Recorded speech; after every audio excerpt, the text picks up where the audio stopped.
รีบสูบอมออนจนรวมเจจิตีกรบថ្ងៃនេះគឺជាថ្ងៃសៅរ៍300ខែអាសត់ឆ្នាំមមីឆស័កពុទ្ធសករាជ2558ត្រូវនៅថ្ងៃទី11ខែតុលាគ្រិស្តសករាជ2014នៅពេលនេះសូមអញ្ជើញបងប្អូនជនរួមជាតិតាមដានទស្សនាព័ត៌មានសង្ខេបនៅថ្ងៃនេះដូចតទៅពលរដ្ឋខ្មែរជាម្ចាស់ប្រទេសបែរជាគ្មានដីនៅត្រូវរស់នៅលើភ្នំខ្មៅយួន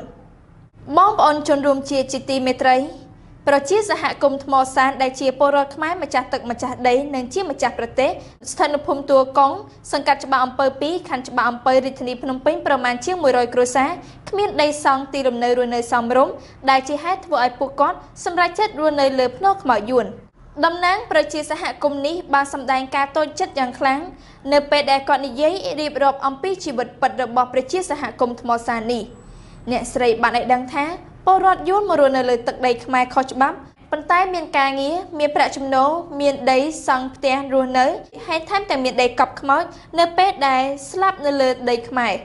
ចំណែកឯពលរដ្ឋខ្មែរដែលជាអ្នកម្ចាស់ទឹកម្ចាស់ដីម្ចាស់ប្រទេសបែរជាគ្មានការងារគ្មានប្រាក់ចំណូលគ្មានដីសង់ផ្ទះដូច្នេះត្រូវមករស់នៅលើភ្នំខ្មោចយួនអ្នកស្រីបានអំពាវនាវឲ្យរដ្ឋាភិបាលផ្ដល់ដីសង្គមគិច្ចដល់ពួកគាត់ដើម្បីចាកចេញពីជីវិតដែលកំពុងរស់នៅជាមួយភ្នំខ្មោចយួន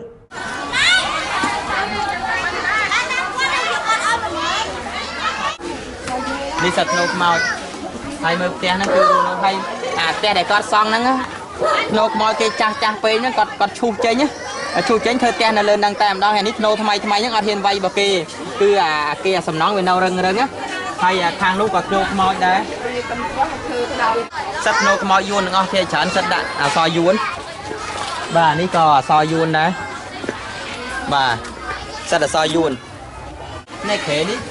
នេះឃើញគេពេលគេគាត់រស់នៅគាត់សម្ងាត់នេះក្បាលនេះគឺនៅជាមួយគ្នាបាទខាងនេះតែលួចចាប់រួយបាទនេះភ្នោខ្មោចដែរបាទនេះគាត់មុខរបរគាត់លក់ពីលើអញ្ចឹងណាអីវ៉ាន់ហ្នឹងពីលើហើយនេះគឺភ្នោខ្មោចតែម្ដងនេះខ្មោចសឹកខ្មោចយួនដែរនេះកន្លែងភ្នោហ្នឹងគឺជាកន្លែងគាត់ដាក់ចានដាក់ឆ្នាំងហ្នឹងបាទនេះគឺភ្នោកន្លែងគាត់រស់នៅហ្នឹងគឺភ្នោខ្មោចដែរឥឡូវយើងនាំអារម្មណ៍បងប្អូនទៅមុខទៀតហើយអ្នកមីងរស់នៅនឹងតាំងពីឆ្នាំណាដែរខ្ញុំមករស់នៅនេះមុនដំបូងមិនរស់នៅហ្នឹងឯងរស់នៅមាត់ទន្លេបានដល់បាក់ដីទន្លេអស់ទៅបានមកនៅធ្វើកន្លែងហ្នឹងអូបាក់ដីទន្លេអស់បាននៅហ្នឹងហើយនៅបំហ្នឹងប្រហែលឆ្នាំហើយមកនៅហ្នឹងតាំងពីឆ្នាំ2000ហើយមកនៅហ្នឹងអត់ខ្លាចខ្មោចនេះធ្វើមិនទេខ្លួនខ្លាចមកខ្លាចទេមកថាអត់កន្លែងនៅទេតែមានតែខ្មោចនឹងយប់ឡើងវាមកបញ្យល់សពអីយ៉ាងម៉េចទេអត់ទេប៉ុន្តែដូចថាគង់ធ្វើនំអញ្ចឹងមកផ្លែតហ្នឹងឃើញហ្នឹងដល់យើងតាមមើលបាក់ម៉ោង3យប់អីហ្នឹងអញ្ចឹង3យប់ងើបចាហើយឃើញហ្នឹងវាចេញជាយ៉ាងម៉េចហ្នឹងចេញជារូបរាងដូចយើងអញ្ចឹងប៉ុន្តែគាត់ថាយើងឈរយើងមើលចាំទៅបាក់ចាហើយឃើញញឹកទេអាសាឃើញដែរប៉ុន្តែខ្ញុំមិនហ៊ាននិយាយខ្លាចក្មេងៗខ្លាចចាហើយប៉ុន្តែធ្វើនំហ្នឹងធ្វើប្រហែលឆ្នាំហើយខ្ញុំធ្វើ20ឆ្នាំហើយធ្វើលក់ឲ្យណាគេណាធ្វើលក់តាមផ្ទះគេអូដើរលក់តាមផ្ទះលក់ខ្លួនឯងឬមួយក៏ធ្វើឲ្យយកឲ្យគេលក់ធ្វើឲ្យគេលក់ចង់ដឹងថាមូលហេតុអីបានប្រមោះនេះមករស់នៅលើភ្នំខ្មោចហេតុអីក៏ដីស្រុកខ្មែរទន្លេមកកភ្លុះហ្នឹងមិននាំគ្នាទៅនៅពួកគាត់នៅនឹងយូរហើយដល់ពេលនៅមាត់ទន្លេមាត់អីទៅបាក់ច្រាំងអស់ទៅអត់មានលុយទៅទិញខាងក្រៅចេះតែមកជ្រៀកសិតតែព្រៃស្អីចេះឆ្កានៅទៅមើលប្រឡោះណារៀងភ្នោរៀងទលាយគាស់ចេញមួយទៅចេះនៅទៅចែកគ្នានៅតគ្នាទៅផ្ទះជួលលើថ្លៃផ្ទះជួលថ្លៃហើយដោយថាខ្ញុំបានសឹងថារលុយកូនទៅរៀនអត់មានផងកូន3 4នាក់បានរលុយកូនទៅរៀនដីរត់ម៉ូតូដប់រត់តាមបានការអត់មានអារម្មណ៍តូចចិត្តដែរព្រោះអីដីសល់មកកកោតែបាយជាកប់សាក់សពយួនអត់ចង់នៅម្ដុំនឹងទេព្រោះអីវាពិបាកគេអ្នកមកពីក្រៅមកគេមើលឃើញយើងនៅម្ដុំហ្នឹងគេមានភាពរើសអើងមួយបាត់ហើយបើសិនជាយើងនៅទីនឹងដូចគ្នាវាអត់អីតែបើគេអ្នកមកពីក្រៅគេរើសអើងបាត់ហើយសំបីជំការភ្ញៀវមកយើងដាក់ទឹកឲ្យភ្ញៀវហូបក៏ភ្ញៀវគេអត់ហូបផងបាទអញ្ចឹងចាខ្ញុំសូមសំណុំពរសម្ដេចឲ្យគាត់ជួយហើយឲ្យគាត់ជួយមើលប្រជាជននៅទីនេះផងព្រោះឯប្រជាជននៅនេះ Chẳng ban đây sao mà tiền sừng cung một cách cho luôn nâu miền đây miền sai miền chấm ca trầm trao ở chẳng ban trong miền đây miền te sầm bay miền đây trầm trao đây kia đây anh ở trong luôn nơi đằng thay khai tham mình đang ngày ná đây kia ru rơi tranh kỳ ti năng tiệt mình đang thật ngày ná đây kia ao dương rơi te tranh tay kia lại như cái trời ca thôi tiệt dương luôn nơi đằng thay khai rồi ngày đang dương luôn nơi đằng thay khai mong dương luôn nơi bọc bạ hay miền chúng ta nơi nấu mau nơi đầy kê nơi anh chẳng tiệt dừng việc ở miền mua lọ đầy kê dừng chẳng banอย่างไรสนมโป qua đây qua chui mơ chỉ cho nơi xã công thọ san ở qua chui xong đây xăm tiên xong ai ở miền phiệt xong rung đầy kê để ai គណៈបកសង្គ្រោះជាតិដង្ហែអង្គកឋិនទានទៅវត្តទំនប់ដាច់ខេត្តកណ្ដាលកាលពីព្រឹកមិញនេះ លោកកឹមសុខាប្រធានស្ដីទីគណៈបកសង្គ្រោះជាតិនិងជាអនុប្រធានទី 1 នៃរដ្ឋសភាបានដឹកនាំប្រតិភូតំណាងរាស្ត្រដង្ហែអង្គកឋិនទានដើម្បីវេប្រគេនព្រះសង្ឃដែលគង់ចាំព្រះវស្សាអស់ត្រីមាសក្នុងពុទ្ធសីមាវត្តពុទ្ធពរត្រៃនិគមហៅវត្តទំនប់ដាច់ស្ថិតក្នុងភូមិព្រែកប៉ែកឃុំកោះធំស្រុកកោះធំខេត្តកណ្ដាល ថ្លែងក្នុងពិធីបុណ្យកឋិននេះលោកកឹមសុខាបានអំពាវនាវឲ្យប្រជាពលរដ្ឋពុទ្ធបរិស័ទខិតខំធ្វើបុណ្យដាក់ទានសន្សំកុសលទន្ទឹមនឹងនេះលោកកឹមសុខាក៏អំពាវនាវឲ្យអ្នកនយោបាយឈប់ប្រព្រឹត្តអំពើអាក្រក់ឈប់ធ្វើបាបជិះជាន់ប្រជារាស្ត្រទុនខ្សោយនិងឈប់បំភ្លេចបំផ្លាញសម្បត្តិធម្មជាតិហើយខិតខំធ្វើការបម្រើប្រជារាស្ត្រនិងប្រទេសជាតិឥឡូវនេះបងប្អូនជឿលើប្រចាំមាសតាមពុទ្ធតែមិនជឿបងប្អូនជឿទេបាទបើជឿណាបងប្អូនក៏អត់ស្គាល់ក៏អត់ស្គាល់ទៅចាំពុទ្ធតែក៏តាមអំពើអាក្រក់មិនជាបានខំទៅទៅមានអាការខ្លាំងទៅមានរឿងច្រើនក៏ឃើញទៅជាអាក្រក់គេបានជាទៀតឲ្យអំពើអាក្រក់គេដែរតែបើបានវាដែរចុះណាបងប្អូនណាទីពីរការធ្វើអំពើល្អការធ្វើអំពើល្អសាមាសាពុទ្ធថាក៏ឲ្យធ្វើអំពើក្រក់ធ្វើអំពើល្អអំពើល្អយ៉ាងម៉េចអំពើល្អមិននៅលើមាត់ទេបើនៅលើមាត់តែកម្រិតអាយបើយើងមានសោតខចាំរូបទៅទេណាលោកយាយកាណាហើយបែរថាតែយើងគោរពយើងស្រឡាញ់ប្រជារាស្ត្រទេបែរតែនៅលើមាត់ទេអំពើល្អពិតប្រាកដនៅក្នុងជំរឿចិត្តរបស់មនុស្សទីមកតាមនឹងធ្វើល្អតាមនឹងធ្វើមកធ្វើបានជាកតែអោជាយើងខ្លួនដែរសាមាសម្ពុទ្ធព្រះអង្គចង់ឲ្យយើងជំរះខ្លួនយើងម្នាក់ៗគឺថាការសុខការជំរះការកាត់បន្ថយការបំបត្តិនៅកន្លែងនៅសេចក្តីលើកខ្លួននៅសេចក្តីចូលសានៅសេចក្តីមោហៈបាទការខំជ្រើក្រោតការចង់បានហួសប្រមាណការបំពេញរង្វាន់ដោយអំពើអ្វីមួយទាំងអស់នេះប្រតាមមកពុទ្ធឲ្យយើងមានជីវិតដែលអត់កាត់បន្ថយអត់ទៅវាបានជំនាញមកតាមខ្សែជីវិតនេះហើយកាត់បន្ថយដើម្បីយើងបាននៅកុសលល្អសង្គមស៊ីវិលជាតិអន្តរជាតិថាច្បាប់និងសេចក្តីព្រាងច្បាប់ចំនួន8រឹតបន្តឹងសេរីភាពនៅកម្ពុជាតាមការចុះផ្សាយរបស់គេហទំព័រ VOD បានឲ្យដឹងថាក្រុមអង្គការសង្គមស៊ីវិលជាតិនិងអន្តរជាតិសម្ដែងការព្រួយបារម្ភចំពោះច្បាប់3និងសេចក្តីព្រាងច្បាប់ចំនួន5ថានឹងរឹតបន្តឹងលើសេរីភាពរបស់ប្រជាពលរដ្ឋសង្គមស៊ីវិលសហជីពក៏ដូចជាអ្នកដែលពាក់ព័ន្ធផ្សេងៗទៀតនៅកម្ពុជាច្បាប់ទាំង8ដែលក្រុមអង្គការសង្គមស៊ីវិលសម្ដែងការព្រួយបារម្ភគឺច្បាប់ពាក់ព័ន្ធនឹងតុលាការចំនួន3ដែលទើបតែត្រូវបានអនុម័តនិងសេចក្តីព្រាងច្បាប់5ដូចជាច្បាប់ស្តីពីឧក្រិដ្ឋកម្មតាមប្រព័ន្ធអ៊ីនធឺណិតច្បាប់ស្តីពីការគ្រប់គ្រងដីកសិកម្មច្បាប់ស្តីពីទូរគមនាគមន៍ច្បាប់ស្តីពីការបង្កើតសហជីពនិងច្បាប់ស្តីពីការរៀបចំអង្គការគេហទំព័រដដែលនេះបានលើកឡើងឲ្យដឹងតាមរយៈសន្និសីទស្តីពីការព្រួយបារម្ភរបស់អង្គការក្រៅរដ្ឋាភិបាលពីសេចក្តីព្រាងច្បាប់ទាំង5នាយកប្រតិបត្តិនៃគណៈកម្មការសហប្រតិបត្តិការដើម្បីកម្ពុជា CCC លោកសឿងសារៀនមានប្រសាសន៍ថាច្បាប់ទាំង5នោះមានចេតនារឹតបន្តឹងសេរីភាពរបស់ប្រជាពលរដ្ឋក្នុងការជួបជុំក្នុងការបញ្ចេញមតិការបង្កើតសមាគមសហជីពជាដើមលោកថាប្រសិនជាច្បាប់ទាំងនេះចូលជាធរមានដោយមិនមានការចូលរួមពិគ្រោះយោបល់ពីសង្គមស៊ីវិលឬប្រជាពលរដ្ឋនោះទេវានឹងបង្កឲ្យមានអសន្តិសុខក្នុងសង្គមតំណាងអង្គការសេចក្តីអំពាវនាវសកលដើម្បីសកម្មភាពប្រឆាំងនឹងភាពក្រីក្រ GCAP លោក Michael Swito មានប្រសាសន៍ថា ច្បាប់ស្ដីពីសិទ្ធិទទួលបានព័ត៌មានគួរត្រូវបានឲ្យអធិភាពមុននឹងច្បាប់ផ្សេងទៀតត្រូវបានអនុម័តលើថាសាធារណជនគួរតែមានឱកាសក្នុងការផ្ដល់យោបល់ក្នុងការព្រៀងច្បាប់នេះឲ្យស្របទៅតាមកាតព្វកិច្ចសិទ្ធិមនុស្សអន្តរជាតិរបស់កម្ពុជា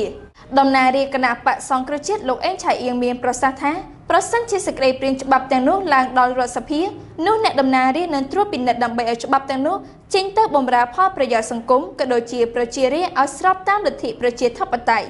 ក្រុមអង្គការជាតិនិងអន្តរជាតិទាំង6រួមមានអង្គការបណ្ដាញប្រជាធិបតេយ្យប្រចាំទ្វីបអាស៊ី ADN អង្គការរបៀបវារៈក្រោយឆ្នាំ2015អង្គការវេទិកាប្រចាំទ្វីបអាស៊ី Forum Asia អង្គការសេចក្តីអំពាវនាវសកលដើម្បីសកម្មភាពប្រឆាំងនឹងភាពក្រីក្រ GCAP និងអង្គការវេទិកាអន្តរជាតិរបស់សម្ព័ន្ធអង្គការក្រៅរដ្ឋាភិបាលជាតិនិងគណៈកម្មការសហប្រតិបត្តិការដើម្បីកម្ពុជា CCC បានធ្វើសន្និសីទបង្ហាញពីការព្រួយបារម្ភរបស់ខ្លួនដោយលើកឡើងពីច្បាប់ចំនួន5ដែលកំពុងព្រៀងនៅឡើយថានឹងរឹតបន្តឹងសេរីភាពបញ្ចេញមតិការជួបជុំការបង្កើតសហជីពនិងសេរីភាពផ្សេងៗទៀតនៅកម្ពុជាអភិបាលខេត្តសៀមរាបអនុញ្ញាតឲ្យឈ្មួញកាប់បំផ្លាញព្រៃឈើ150ម៉ែត្រគូបតាមការចុះផ្សាយរបស់គេហទំព័រ VOD បានឲ្យដឹងថាអាជ្ញាធរខេត្តសៀមរាបអនុញ្ញាតឲ្យឈ្មួញកាប់បំផ្លាញឈើនិងដឹកជញ្ជូនឈើ150ម៉ែត្រគូបដើម្បីធ្វើវេទិកាបុណ្យអុំទូកអំបុកសំពះព្រះខែដែលនឹងធ្វើនៅដើមខែវិច្ឆិកាខាងមុខខណៈដែលព្រៃឈើកំពុងរងការបាត់បង់ជាបណ្ដាគេហទំព័រដដែលនេះបានបញ្ជាក់ឲ្យដឹងទៀតថាយោងលិខិតជូនដំណឹងរបស់សាលាខេត្តសៀមរាបចុះថ្ងៃទី29ខែកញ្ញាដែលទទួលបាននៅថ្ងៃនេះបង្ហាញថាអភិបាលខេត្តសៀមរាបអនុញ្ញាតឲ្យឈ្មោះឈើឈ្មោះអ៊ំវឌ្ឍនៈហៅពៅប្រជ្រុយទីលំនៅភូមិវត្តដំណាក់ក្រុងសៀមរាបដឹកជញ្ជូនឈើធ្វើវេទិកាបុណ្យអុំទូកដែលប្រារព្ធឡើងនៅថ្ងៃទី5និងទី6ខែវិច្ឆិកាខាងមុខនេះលិខិតបញ្ជាក់ថាវេទិកាត្រូវចំណាយឈើចំនួន150ម៉ែត្រគូបដែលត្រូវដឹកឆ្លងកាត់ផ្លូវជាតិលេខ6ផ្លូវជាតិលេខ67ផ្លូវជាតិលេខ64ចូលក្រុងសៀមរាបករណីនេះពលរដ្ឋនៅក្រុងសៀមរាបបានប្រតិកម្មធ្ងន់ធ្ងរថាអភិបាលខេត្តសៀមរាបលោកខឹមប៊ុនសុងមានចេតនាកាប់បំផ្លាញព្រៃឈើយ៉ាងរង្គាលនិងរកផលចំណេញជាមួយឈ្មួញឈើឈ្មោះអ៊ំវឌ្ឍនៈនោះពលរដ្ឋម្នាក់ទៀតលោកខិនវ៉ាន់ឌីមានប្រសាសន៍ថាបុណ្យអុំទូកនៅខេត្តបាត់ដំបងស្វាយរៀងនិងភ្នំពេញជាដើមថ្នាក់ដឹកនាំខេត្តទាំងនោះមិនយកឈើមកធ្វើវេទិកាបុណ្យអុំទូកនោះទេប៉ុន្តែអភិបាលខេត្តសៀមរាបលោកខឹមប៊ុនសុងឆ្លៀតឱកាសនេះដើម្បីយកកម្រៃពីការជួញដូរព្រៃឈើលោករីកគុណថាគ្រាន់តែចំណាយធ្វើវេទិកាបុណ្យអុំទូកមួយឆ្នាំអស់ឈើ150ម៉ែត្រគូបចុះបើបុណ្យ2ឆ្នាំប្រហែលជាអស់ព្រៃឈើពីភ្នំគូលែនទៅហើយលោកថាការបណ្ដាយឲ្យឈ្មោះឈើឈ្មោះអ៊ំវឌ្ឍនៈដឹកជញ្ជូនឈើដែលមិនកំណត់ពីចំនួនជើងដឹកជញ្ជូនជាក់លាក់និងមានគណៈកម្មការត្រួតពិនិត្យទេនោះឈ្មោះឈើនឹងឆ្លៀតឱកាសរត់ពន្ធឈើក្រញូងបេងធ្នង់យកមកលក់តាមដេប៉ូក្នុងក្រុងសៀមរាបស្រុកអង្គរជុំនិងស្រុកសូត្រនិគមជាដើមអ្នកខ្លាំមើលការរំលោភសិទ្ធិមនុស្សនៃអង្គការលីកាដូខេត្តសៀមរាបលោកចៅលក្ខវណ្ណាមានប្រសាសន៍ថាករណីនេះជាការបើកឱកាសបើកដៃឲ្យឈ្មោះឈើកាប់បំផ្លាញព្រៃបើតាមលិខិតជូនដំណឹងឲ្យដឹងថាវេទិកាដែលត្រូវធ្វើមានចំនួន3ដែលត្រូវប្រើប្រាស់ឈើក្តារនិងគ្រឿងបង្គុំ150ម៉ែត្រគូបបង្គោលក្រាក់300ដើមនិងជំរឹង500ដើមដោយឲ្យឈ្មោះឈើឈ្មោះអ៊ំវឌ្ឍនៈជាអ្នកទទួលខុសត្រូវប៉ុន្តែមិនបានបញ្ជាក់ពីចំនួនជើងដឹកជញ្ជូននិងប្រភេទឈើនោះទេដោយកំណត់ឲ្យដឹកជញ្ជូនរយៈពេល1ខែដោយចាប់ពីថ្ងៃទី27ខែកញ្ញាដល់ថ្ងៃទី28ខែតុលាឆ្នាំ2014នេះដែលជាឱកាសដល់ឈ្មោះដឹកឈើទៅលក់កន្លែងផ្សេងអង្គការត្រីភិបរកចំណេញឈើខុសច្បាប់ជាង$220លានក្នុងរយៈពេល3ឆ្នាំ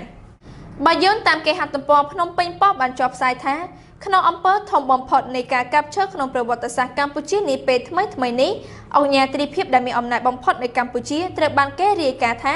គាត់បានរកចំណេញខុសច្បាប់ជាង$220លានអាមេរិកពីការកាប់ឈើប្រណិតរយៈពេល3ឆ្នាំនៅជួរភ្នំក្រវាញ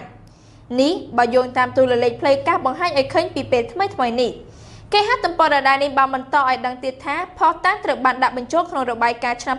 2012ដែលបានបោះពុម្ពផ្សាយមួយរបស់អង្គការអភិរក្សអន្តរជាតិដែលច្បាប់ចម្លងបានធ្លាយចេញហើយភ្នំពេញប៉ុស្តិ៍ទទួលបានហើយផ្ដល់នៅផុសតាងឯកសារទី1អំពីការកាប់ឈើខុសច្បាប់ដោយក្រុមហ៊ុនរបស់លោកអង្គញាត្រីភិប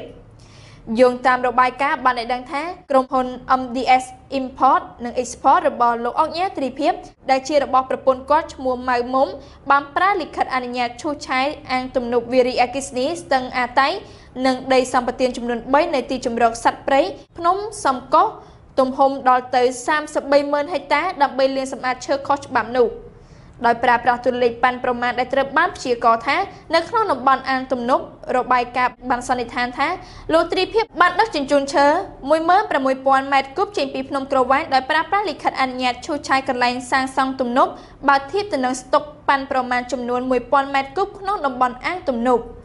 ផ្អែកលើទិន្នន័យទាក់ទងទៅនឹងការលក់របស់លោកទ្រីភិបគឺក្រុម MDS បានទិញឈើពីឈ្មួញកណ្ដាលហើយលក់តម្លៃ $20,000 ក្នុង 1 ម៉ែត្រគូបទៅឲ្យវៀតណាមនិងចិនរបាយការណ៍បានឲ្យដឹងថាទូលលេខបានប្រមាណជាក់ស្ដែងនៃប្រាក់ចំណេញខុសច្បាប់ពីប្រតិបត្តិការនឹងមានចំនួនស្មើនឹង$227 លានរបាយការណ៍ឲ្យដឹងថាផ្អែកលើផតតាំងអាជ្ញាប័ណ្ណក្រុមហ៊ុន MDS បានយកឈើ 16.135 ម៉ែត្រគូបចេញពីតំបន់ទឹកជន់អូសោទូលលេខនេះគឺជាទូលលេខប៉ាន់ប្រមាណនៃចំនួនឈើសរុបដែលបានដឹកចេញពីទីជម្រកសត្វព្រៃភ្នំសំកុះនៅខែធ្នូឆ្នាំនោះក្រុមហ៊ុន MDS បានទទួលដីសម្បត្តិសេដ្ឋកិច្ចចំនួន 2 នៅតំបន់អភិរក្សទីជម្រកសត្វព្រៃភ្នំសំកុះហើយក្រោយមកបានទទួលដីសម្បត្តិបន្ថែមទៀតនៅក្បែរព្រំដែនថៃក្នុងស្រុកថ្មដារបាយការណ៍ក៏សម្គាល់ថាដោយមន្ត្រីក្រសួងបរិស្ថានឃ្លាំមើលផ្លូវចេញពីតំបន់ទំនប់អាតៃក្រុមហ៊ុន MDS បានចាប់ផ្ដើមប្រើប្រាស់ដីសម្បត្តិសំកុះដើម្បីលាងឈើខុសច្បាប់របាយការណ៍បានឲ្យដឹងថាខណៈឈើប្រណិតមួយចំនួនត្រូវបានយកចេញក្រោមអាជ្ញាប័ណ្ណរបស់ក្រុមហ៊ុនដោយសន្មតថាឈើនោះកាប់ពីតំបន់អាងទំនប់វារីអគ្គិសនីឈើដទៃទៀតក៏កំពុងត្រូវបានយកទៅរោងចក្រផលិតគ្រឿងសង្ហារឹមខុសច្បាប់ដែលបានប្រែក្លាយឈើទៅជាគ្រឿងសង្ហារឹមដែលត្រូវបានអនុញ្ញាតឲ្យនាំចេញដោយស្របច្បាប់របាយការណ៍បានឲ្យដឹងទៀតថាក្នុងឆ្នាំ 2011 លោកនាយករដ្ឋមន្ត្រីហ៊ុនសែនបានចុះទៅតំបន់នោះដែលនៅពេលនោះក្រុមហ៊ុន MDS និងឈ្មួញកណ្ដាលបានគ្របគំនរឈើប្រណិតហើយលាក់បាំងឈើដែលបានកាប់ដោយខុសច្បាប់ក្នុងឆ្នាំ 2005 លោកភៀបបានធ្វើអាជីវកម្មជាមួយនឹងអុកញ៉ាមានអំណាចបំផុតនៅកម្ពុជាគឺលោកឡៅមេងឃីនប្រធានសមាជិកហើយបានបង្កើតទំនាក់ទំនងជាមួយនឹងអ្នកដឹកនាំយោធាមួយចំនួននៅកម្ពុជាលោកមេងឃីននិងលោកភៀបត្រូវបានចុះបញ្ជីជាអភិបាលក្រុមហ៊ុនជីករ៉ែដែកនៅតាមព្រំដែនរវាងខេត្តស្ទឹងត្រែងនិងខេត្តព្រះវិហារដែលមានឈ្មោះថា Hong Fu Tri Phiep Mining Development Construction ដែលមួយផ្នែកជារបស់លោកប៉ុលសារឿនជាអគ្គមេបញ្ជាការកងយុទ្ធពលខេមរៈភូមិន្ទនិងក្រុមហ៊ុនរដ្ឋចិនក្រៅពីបង្កើតទំនាក់ទំនងជិតស្និទ្ធជាមួយនឹងអ្នកវិនិយោគចិនលោកភៀបក៏បានបង្កើតទំនាក់ទំនងរឹងមាំជាមួយនឹងក្រុមហ៊ុនវៀតណាមនិងថ្នាក់ដឹកនាំនៃគណៈបកប្រជាជនផងដែរក្រុមហ៊ុន MDS បានទទួលអាជ្ញាប័ណ្ណឈូសឆាយដីសម្បត្តិដែលបានប្រគល់ទៅឲ្យក្រុមហ៊ុនសង្ហបុរី HLA Group ដែលមានទំនាក់ទំនងជាមួយនឹងលោកស្រីហ៊ុនសេនីប្អូនស្រីលោកហ៊ុនសែនក្នុងឆ្នាំ 2009 ភ្លាមបន្ទាប់ពីបានចុះកិច្ចព្រមព្រៀងលោកភៀបបានក្លាយជាទីប្រឹក្សាលោកហ៊ុនសែនដែលមានឋានៈស្មើរដ្ឋលេខាធិការយោងតាមអនុក្រឹត្យរដ្ឋាភិបាលលោកភៀបបានទទួលអាជ្ញាប័ណ្ណតម្លៃ $3.4 លានដើម្បីរឹបអូសឈើប្រណិតជិត 5,000 ម៉ែត្រគូបពីរដ្ឋបាលព្រៃឈើគឺតម្លៃប្រហែល$700ក្នុង 1 ម៉ែត្រគូបកាលពីឆ្នាំមុនដោយប្រើប្រាស់ដីសម្បត្តិនៅខេត្តរតនគិរីលោកភៀបត្រូវបានចាប់ប្រកាន់ថាបាននាំចេញឈើប្រណិតច្រើនដោយខុសច្បាប់ពីដីសម្បត្តិដែលជាកម្មសិទ្ធិរបស់ក្រុមហ៊ុនបិទសម្ព័ន្ធរបស់ក្រុមហ៊ុនវៀតណាម Huang Angelai Company លោកភៀបបានទទួលអាជ្ញាប័ណ្ណថ្មីដើម្បីកំទេចឈើសំណល់នៅរដ្ឋបាលព្រៃឈើនិងការិយាល័យក្រសួងបរិស្ថាននិងលិខិតអនុញ្ញាតរក្សាឈើនៅសល់កាលពីដើមឆ្នាំនេះឈើភាគច្រើនដែលលោកភៀបយកមានចំនួនប្រហែលជាង 1,500 ម៉ែត្រគូបត្រូវបានគេគិតថាគឺជាប្រភេទឈើប្រណិតលោកហាតគីបានថ្លែងថាគោលនយោបាយរឹបអូសឈើនេះគឺជាល្បិចចាស់ក្នុងតំបន់ដើម្បីបញ្ជាក្របខ័ណ្ឌច្បាប់និងនយោបាយកន្លងមករដ្ឋាភិបាលកម្ពុជាបានចេញលិខិតអនុញ្ញាតប្រមូលឈើចាស់មានន័យថាគ្មានការកាប់ឈើទេគ្រាន់តែប្រមូលឈើដែលកាប់ពីមុនករណីនេះត្រូវបានបំពេញជាច្រើនឆ្នាំក្នុងឆ្នាំ 2000 ធនាគារពិភពលោកបានហៅព្រៃឈើកម្ពុជាថាជាធនធានធម្មជាតិដែលសំខាន់ចំពោះការអភិវឌ្ឍបំផុតលោកអ្នកនាងជាទីមេត្រីព័ត៌មានសង្ខេបរបស់នាងខ្ញុំនៅពេលនេះបានមកដល់ទីបញ្ចប់ហើយនាងខ្ញុំរ៉ូស្ម៉ារីយ៉ាសូមថ្លែងអំណរគុណយ៉ាងជ្រាលជ្រៅចំពោះលោកអ្នកនាងដែលបានទស្សនាកម្មវិធីនេះតាំងពីដើមរហូតដល់ទីបញ្ចប់សូមអរគុណសូមគោរពលា